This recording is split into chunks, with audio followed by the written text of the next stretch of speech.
Ubinadamu ni nini?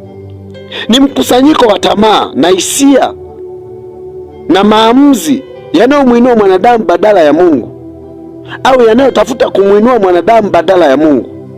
Ni mkusanyiko wa tamaa na hisia na maamuzi au yanayotafuta kumwinua mwanadamu badala ya Mungu. Kanuni ya kifo, tunaposema kusulubisha mwili, ni mwili ufe, yaani mambo ya mwili yafe. Nisikilize, nikupe mfano moja. Mbegu inapokufa inakaa yenyewe, ikifa hutoa mazao mengi.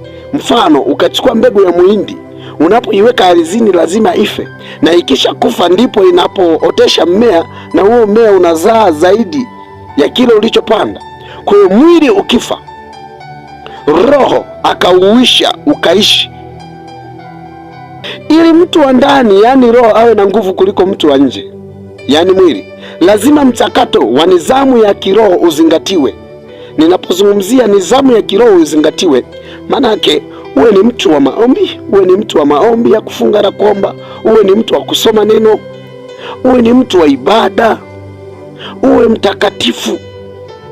Nisikilize, Yesu alipokufa msalabani, yani pale ulipookoka, ulipomkiri Yesu kuwa ni Bwana na Mwokozi wa maisha yako, alikufutia dhambi ambazo ulikuwa umezitenda kabla hujamjua.